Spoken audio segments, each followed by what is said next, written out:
शांति। आज की साकार मुरली दिनांक 29 दिसंबर 2025 की प्रातः मुरली।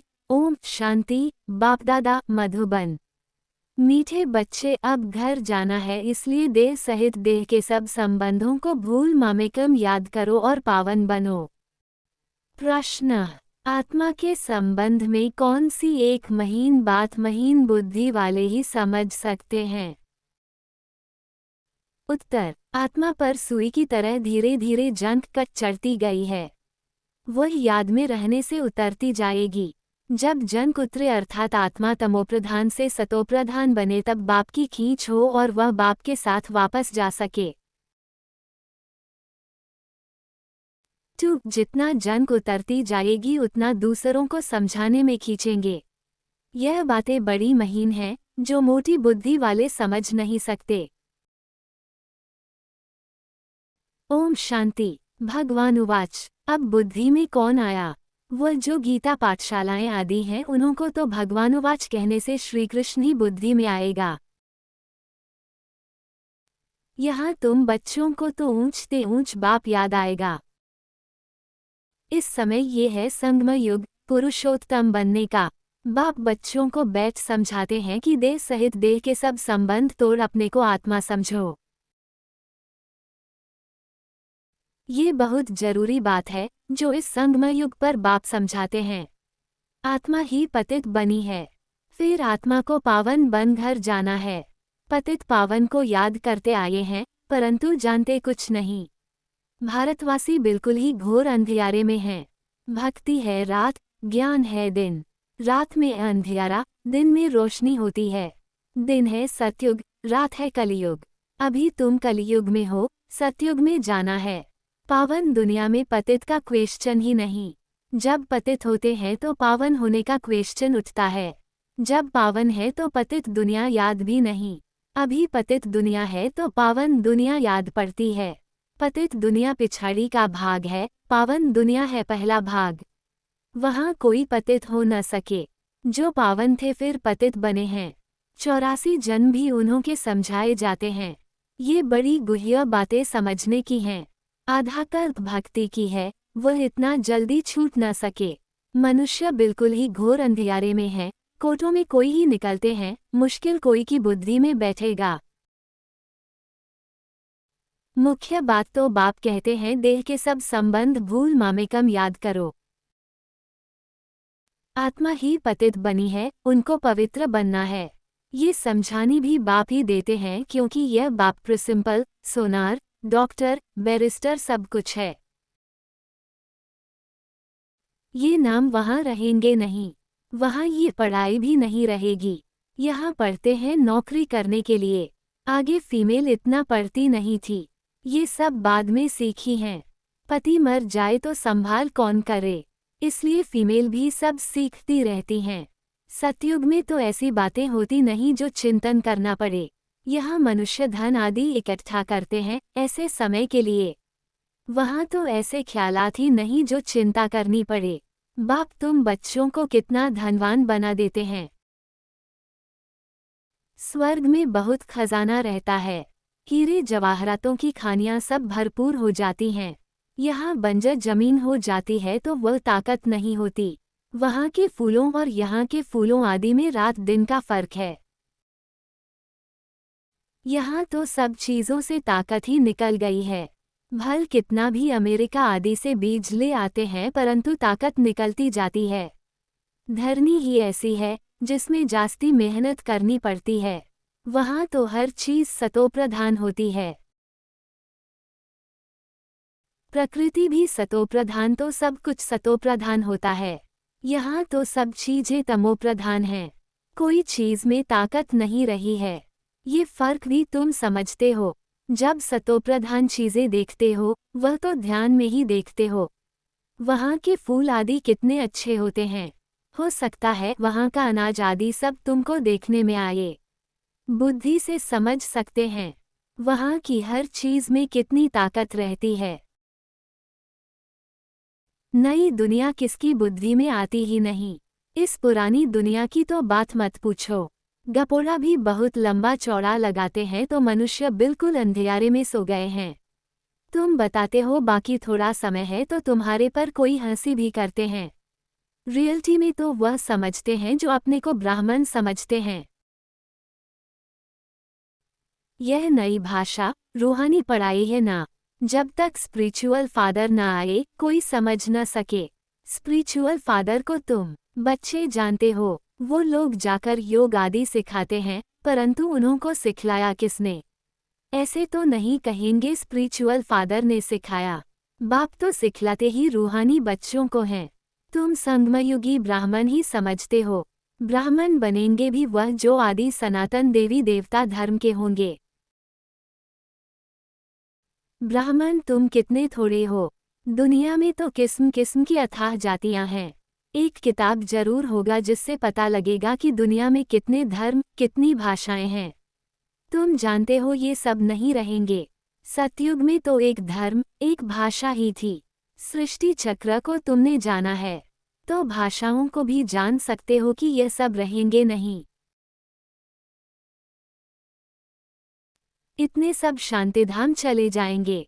ये सृष्टि का ज्ञान अभी तुम बच्चों को मिला है। तुम मनुष्यों को समझाते हो फिर भी समझते थोड़े ही हैं। कोई बड़े आदमियों से ओपनिंग भी इसलिए कराते हैं क्योंकि नामी ग्रामी हैं। आवाज फैलेगा, वाह, प्रेसिडेंट, प्राइम मिनिस्टर ने ओपनिंग की। यह बाबा जाए तो मनुष्य थोड़े ही समझेंगे। परमपिता परमात्मा ने ओपनिंग की, मानेंगे नहीं। कोई बड़ा आदमी कमिश्नर आदि आएगा तो उनके पीछे और भी भागेंगे।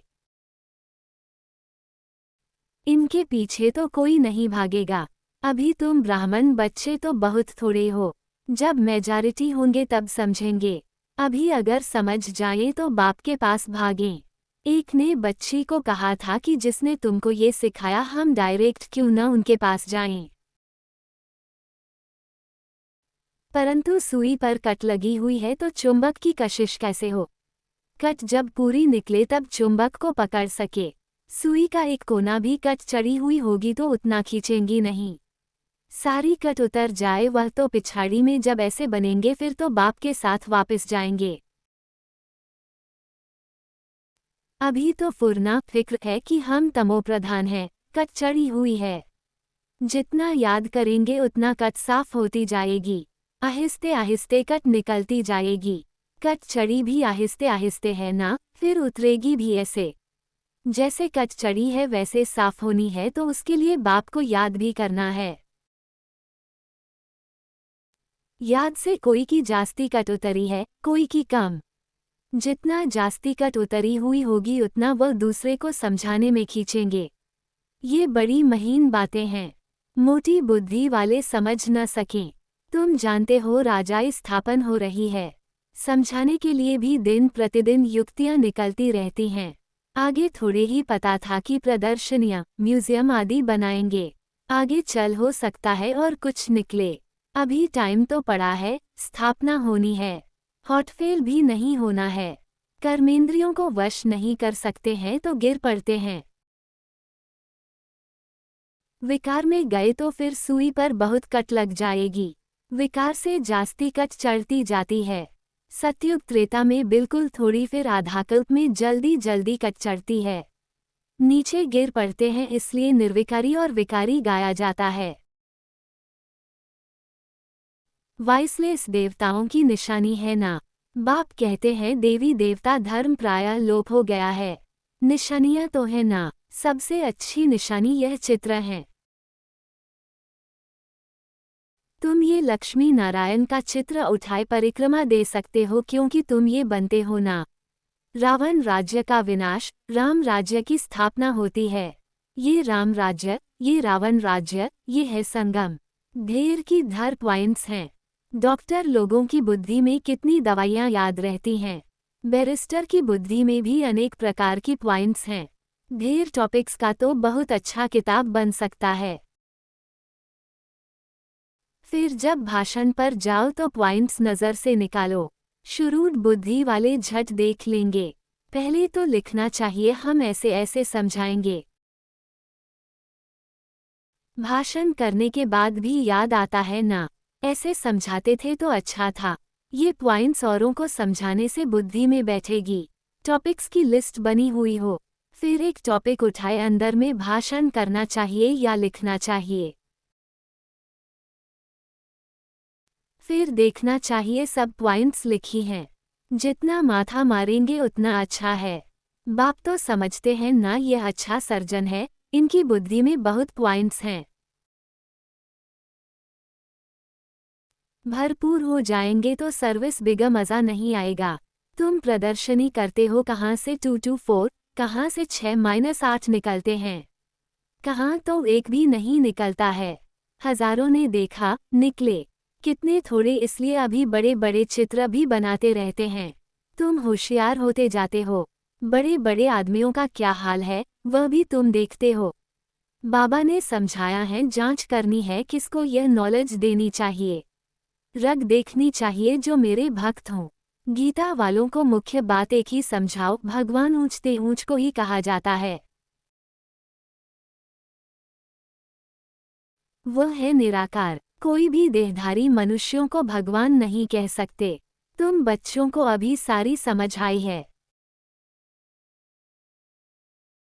सन्यासी भी घर का सन्यास कर भागते हैं, कोई ब्रह्मचारी ही चले जाते हैं। फिर दूसरे जन्म में भी ऐसे होता है। जन्म तो जरूर माता के गर्भ से ही लेते हैं। जब तक शादी नहीं की है तो बंधन मुक्त हैं, इतने कोई संबंधी आदि याद नहीं आएंगे। शादी की तो फिर संबंध याद आएंगे। टाइम लगता है, जल्दी बंधन मुक्त नहीं होते। अपनी जीवन कहानी का मालूम तो सबको रहता है। सन्यासी समझते होंगे, पहले हम गृहस्थी थे फिर सन्यास किया। तुम्हारा है बड़ा सन्यास, इसलिए मेहनत होती है। वह सन्यासी भभूत लगाते, बाल उतारते, वेश बदलते। तुम्हें तो ऐसा करने की दरकार नहीं। यहाँ तो ड्रेस बदलने की भी बात नहीं। तुम सफ़ेद साड़ी नहीं पहनो तो भी हर्जा नहीं। ये तो बुद्धि का ज्ञान है। हम आत्मा हैं, बाप को याद करना है, इससे ही कट निकलेगी और हम सतोप्रधान बन जाएंगे। वापस तो सबको जाना है। कोई योगबल से पावन बन जाएंगे, कोई सजा खाकर जाएंगे। तुम बच्चों को जंग उतारने की ही मेहनत करनी पड़ती है, इसलिए इनको योग अग्नि भी कहते हैं। अग्नि से पाप भस्म होते हैं, तुम पवित्र हो जाएंगे। काम चिता को भी अग्नि कहते हैं। काम अग्नि में जलकर काले बन गए हैं, अब बाप कहते हैं गोरा बनो। यह बातें तुम ब्राह्मणों के सिवाय कोई की बुद्धि में बैठ नहीं सकती। यह बातें ही न्यारी हैं। तुमको कहते हैं, ये तो शास्त्रों को भी नहीं मानते, नास्तिक बन पड़े हैं। बोलो, शास्त्र तो हम पढ़ते थे, फिर बाप ने ज्ञान दिया है। ज्ञान से सद्गति होती है। भगवान उवाच, वेद उपनिषद आदि पढ़ने, दान पुण्य आदि करने से कोई भी मेरे को प्राप्त नहीं करते। मेरे द्वारा ही मेरे को प्राप्त कर सकते हैं। बाप ही आकर लायक बनाते हैं। आत्मा पर जंग चढ़ जाती है, तब बाप को बुलाते हैं कि आकर पावन बनाओ। आत्मा जो तमोप्रधान बनी है उसे सतोप्रधान बनना है, तमोप्रधान से तमोरजो सतो, फिर सतोप्रधान बनना है। अगर बीच में गड़बड़ हुई तो कट चढ़ जाएगी। बाप हमको इतना ऊंच बनाते हैं तो वो खुशी रहनी चाहिए ना। विलायत में पढ़ने के लिए खुशी से जाते हैं ना। अभी तुम कितना समझदार बनते हो। कलयुग में कितना तमोप्रधान बेसमझ बन पड़ते हैं। जितना प्यार करो उतना और ही सामना करते। तुम बच्चे समझते हो कि हमारी राजधानी स्थापन होती है। जो अच्छी रीति पढ़ेंगे, याद में रहेंगे, वह अच्छा पद पाएंगे। सैपलिंग भारत से ही लगता है। दिन प्रतिदिन अखबार आदि से तुम्हारा नाम बाला होता जाएगा। अखबारें तो सब तरफ जाती हैं। वही अखबार वाला कभी देखो तो अच्छा डालेगा, कभी खराब, क्योंकि वह भी सुनी सुनाई पर चलते हैं ना। जिसने जो सुनाया वह लिख देंगे। सुनी सुनाई पर बहुत चलते हैं, उसको परमत कहा जाता है। परमत आसुरी मत हो गई। बाप की है श्रीमत। कोई ने उल्टी बात बताई तो बस आना ही छोड़ देते हैं। जो सर्विस पर रहते हैं उन्हों को सब मालूम रहता है। यहाँ तुम जो भी सेवा करते हो, ये है तुम्हारी नंबर 1 सेवा। यहाँ तुम सेवा करते हो, वहाँ फल मिलता है। कर्तव्य तो यहाँ बाप के साथ करते हो ना। अच्छा, मीठे मीठे सिकिलधे बच्चों प्रति माता पिता बाप दादा का याद प्यार और गुड मॉर्निंग।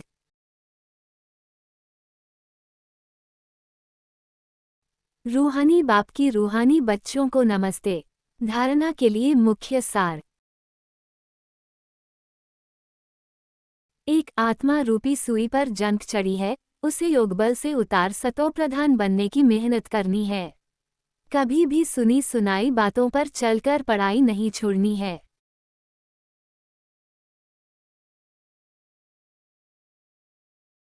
दो बुद्धि को ज्ञान की पॉइंट से भरपूर रख सर्विस करनी है। रग देखकर ज्ञान देना है। बहुत शुरूर तीक्ष्ण बुद्धि बनना है। वरदान। कलियुगी दुनिया के दुख अशांति का नज़ारा देखते हुए सदा साक्षी व बेहद के वैरागी भाव। इस कलियुगी दुनिया में कुछ भी होता है लेकिन आपकी सदा चढ़ती कला है। दुनिया के लिए हाहाकार है और आपके लिए जय जयकार है। आप किसी भी परिस्थिति से घबराते नहीं क्योंकि आप पहले से ही तैयार हो। साक्षी होकर हर प्रकार का खेल देख रहे हो। कोई रोता है, चिल्लाता है, साक्षी होकर देखने में मजा आता है। जो कलियुगी दुनिया के दुख अशांति का नज़ारा साक्षी होकर देखते हैं वो सहज ही बेहद के वैरागी बन जाते हैं।